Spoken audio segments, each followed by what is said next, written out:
Hello, hi everyone. I'm Jarrod from Scci.sg. So I'm the data science director. So yesterday I actually saw a joke on a kid being asked, "What is artificial intelligence?" So the kid being actually innocent, she said this: "Artificial intelligence is when people call you smart, but you're actually not smart." So that's artificial intelligence. All right. I'm a data scientist, so I find it actually quite interesting that how kids actually find artificial intelligence like that, and they will be coders and they will be data scientists or maybe say some other IT related job in future. All right. So this is my company, Scci.sg. So who we are, we set up in 2016, focusing on data science, machine learning, and dashboard solutions. That's what we do. In terms of our office, this is actually our offices. We actually have office in Auckland, Singapore and India. Australia is actually just a data engineer that's sitting down there waiting to be deployed on site. Okay? All right? He's a cloud engineer. All right? So basically, these are actually our partners. And this is actually the sectors that we focus on, basically in retail, e-commerce, hotel, and logistic. Yeah, but data science can do all sectors. It's just that we want to focus on some sectors itself. Right? Now, these are actually our analytics as a stack in terms of service. In short, customer analytics, marketing analytics, digital and social media analytics, and also supply chain or optimization. All right? Yeah. Now, these are actually our expertise. So these are some of the companies which I served in the past. Actually, I want to put more, but if I put more, then I might not have enough space. So basically, you see that these companies are actually using big data 10 years ago. Some of them are actually having machine learning models there, which we built and run accurately for 3 years. All right? And these are actually companies that you can see there's a variant there, there's actually retail, there's actually government sectors, there's actually MVPC for your information is actually a charity organization on volunteers. EDB is there, and there's hospital as well, and there's MINDEF, which we actually profile soldiers or something. All right, so that's actually our expertise. And this is actually our team. So basically, we have Scci as the CEO. I'm actually a data scientist director, and then Mike Global is a chief marketing officer. Both Scci and me actually met in Newson, and we've been actually in this line for 14 years. And we have machine learning models running live in Fortune 500 companies. Scci is actually an engineer and also a social media listener, other than being a data scientist. Okay. So this is actually our team structure. So in Singapore, it's just me. In Auckland is Mike Global, and then Francisco is actually under him. In India itself, we have the tech team and business team. Tech team itself, Reddy, Rabia, and Sumitro. All of them actually have at least 10 years experience in this line. And then they are data scientists as well. So any one of us can actually sit in a company for a senior management role, but we come together to actually try to help companies. Yeah. And the topic that I'm going to actually explain today is customer observer. All right. So I come with different topics every day that I present here, but today I'm just going to tell you a research framework that you can use in your company, most probably. All right. So what is actually a customer observer? So basically it splits into 3 different areas. Now, number 1 is to segment your customer, number 2 is to profile, number 3 is to find out what's the next 3 product to sell to your customer. All right? And then in terms of segmenter, we have, yes, an entire group of customer, but we can actually segment them into premium, at risk, and paid customer. All right, non-active. How do we actually do this? It's based on how recent, how frequent, and how much you purchase. If you know your customer well, you know that they are actually purchasing recently, frequently, and a lot. Those are the premium. But if you know that they are purchasing frequently, a lot, but you see that they only buy from you like a month ago, this is actually customer which are likely to go to your competitor. All right, and this should actually struck a warning there maybe you want to give your discount from the premium to the at risk so that you can salvage them before they go to a competitor. Well, the premium is going to buy anyway, right? With or without discount, all right? So this allows you to actually strategize accordingly, all right? And then once you know the segment, the next thing you want to do is to profile a customer. So which one are your customer that will increase in spending or going to buy, all right? That's why you split your premium at risk into identifying them, which one is your potential buyer, all right? Once you do that, the next thing you do is what's the next product to sell to a customer. Profiling and next product to purchase are already in the prediction. Okay? So we know that your premium customer is buying logs. The next product we're going to sell to are actually soap-based, Dove Surf. And then notice that we push Lipton as well, because we want to push him into a new category so that he will not get bought. When they got bought, they'll go to a competitor. Yeah? Make sense? Alright? So we want to make sure that this doesn't happen. And that's actually a framework that you could actually use in your company. Now, what's actually a profiling? Profiling example looks something like that. This is your potential customer out of the entire lot. Yeah? And this is actually the customers that you see. Female married, less likely to purchase A series. Female single earning that much, less than 5K, likely to purchase A series. What is A series? It's basically a Samsung series phone. A series. So Samsung have A, J, N, and S. Note and S series are what we see here in our region, Singapore, right? But A and J are more budget phone. You don't see them here. Okay? Yes, there are products here, but you don't see people carrying that here, right? So then, if you actually look at how a profiling model looks like, this is how it looks like. I didn't actually put in the output, the model run by itself.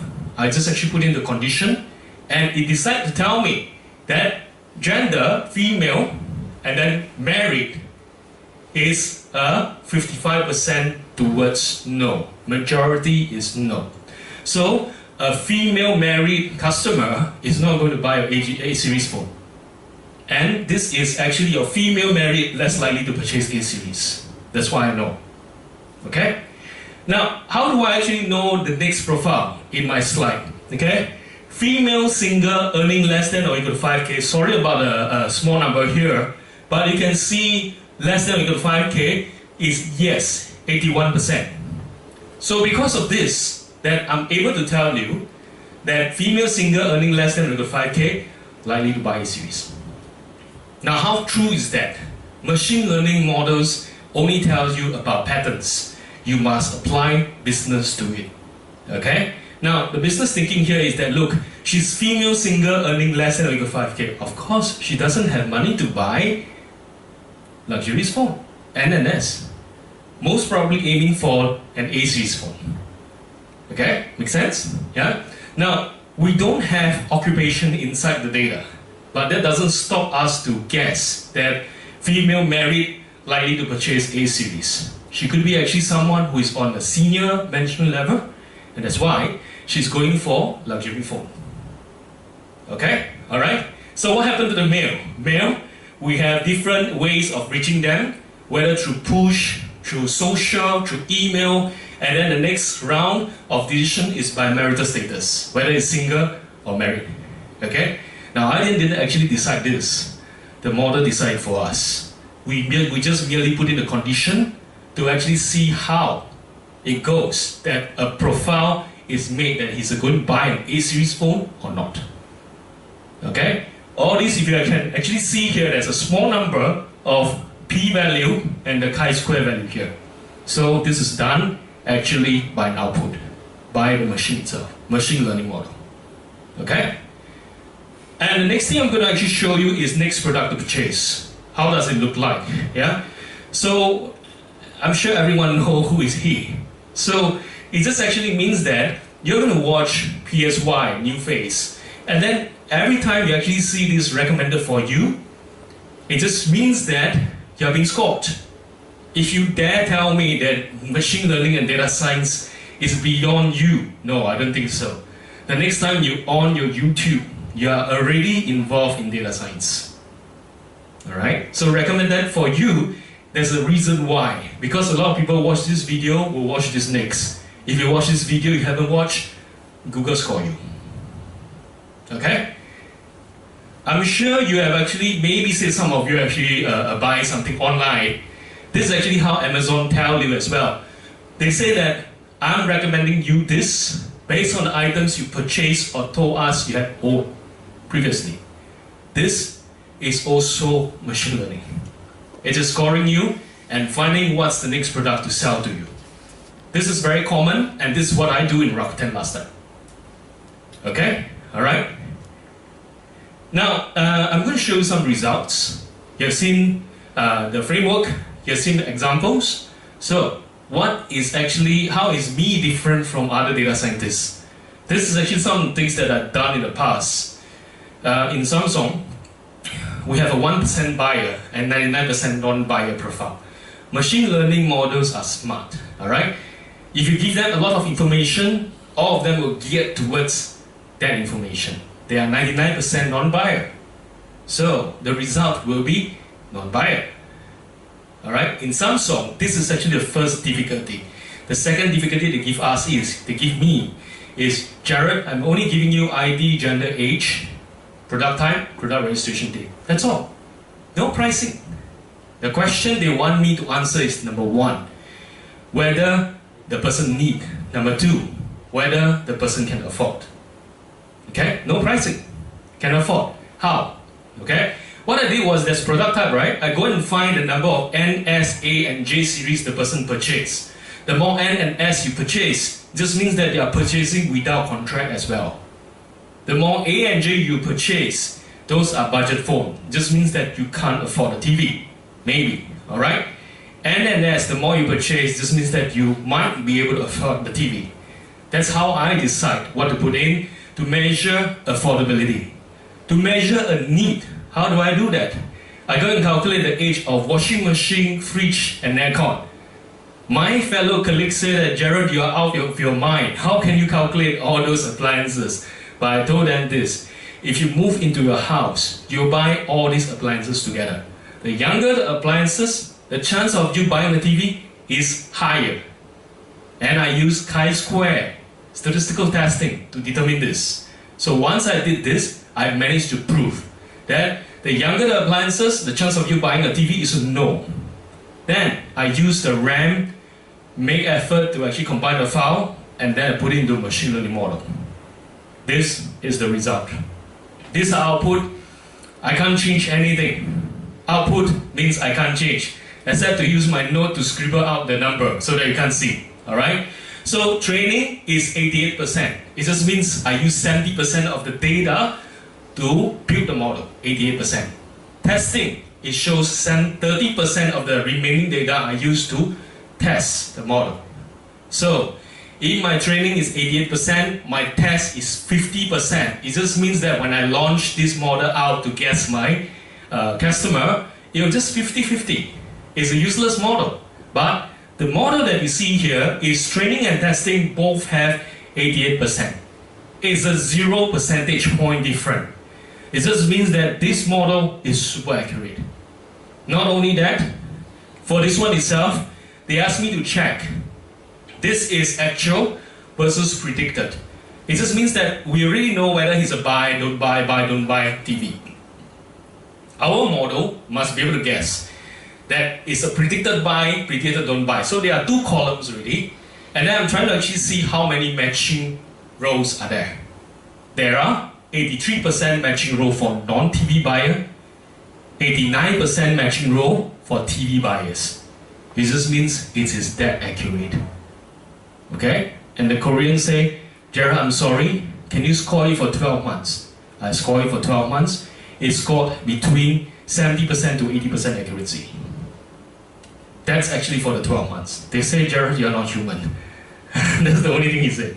Alright? So bear with me for just a few more slides. Alright? So this is actually next product to purchase. I'm just going to show you a result for this one using profiling as well. This is a result from an e-commerce company. The owner actually don't believe in prediction model. They say, I'm going to send 8 million emails out, which is the mass sending part, 8 million.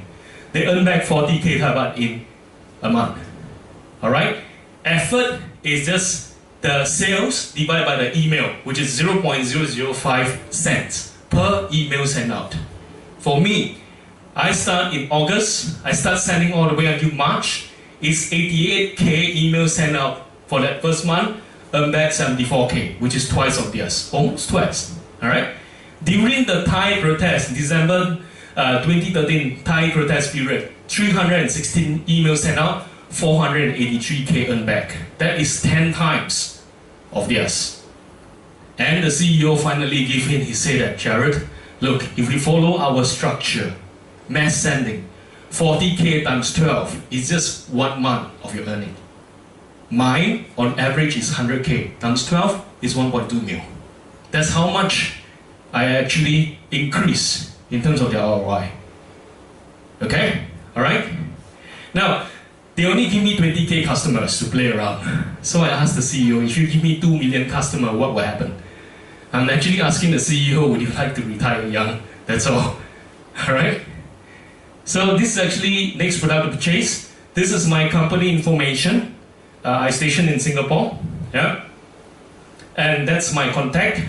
And I think this is the last slide. Yeah, that's right. So feel free to scan. That's my WeChat. And then also please feel free to contact me as well. Thank you so much. I'm Jarrod from Catalytic Startup.